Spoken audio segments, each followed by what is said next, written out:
श्रीमद् भगवद गीता यथारूप अध्याय 9 श्लोक संख्या 18।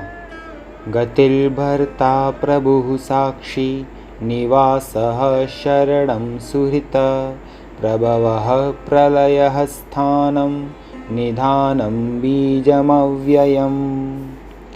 मैं ही लक्ष्य, पालनकर्ता, स्वामी, साक्षी, धाम, शरणस्थली तथा अत्यंत प्रिय मित्र हूँ। मैं सृष्टि तथा प्रलय, सबका आधार, आश्रय तथा अविनाशी बीज हूँ।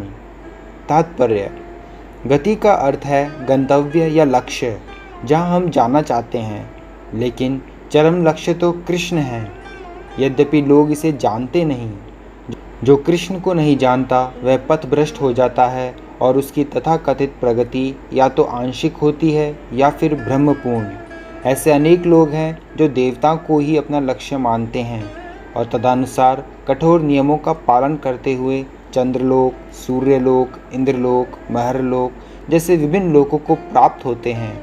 किंतु ये सारे लोक कृष्ण की ही सृष्टि होने के कारण कृष्ण हैं और नहीं भी है। ऐसे लोक भी कृष्ण की शक्ति की अभिव्यक्तियाँ होने के कारण कृष्ण हैं, किंतु वस्तुतः वे कृष्ण की अनुभूति की दिशा में सोपान का कार्य करते हैं। कृष्ण की विभिन्न शक्तियों तक पहुँचने का अर्थ है अप्रत्यक्षतः कृष्ण तक पहुँचना।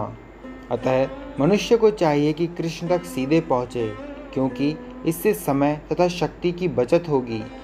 उदाहरणार्थ, यदि किसी ऊंची इमारत की चोटी तक एलिवेटर, लिफ्ट के द्वारा पहुँचने की सुविधा हो तो फिर एक एक सीढ़ी करके ऊपर क्यों चढ़ा जाए। सब कुछ कृष्ण की शक्ति पर आश्रित है। अतः कृष्ण की शरण लिए बिना किसी वस्तु का अस्तित्व नहीं हो सकता।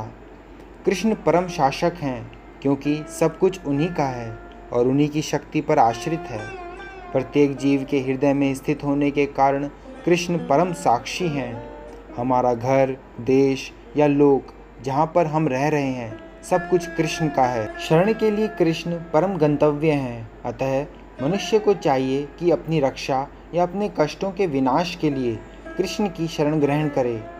हम चाहे जहाँ भी शरण लें, हमें जानना चाहिए कि हमारा आश्रय कोई जीवित शक्ति होनी चाहिए। कृष्ण परम जीव हैं।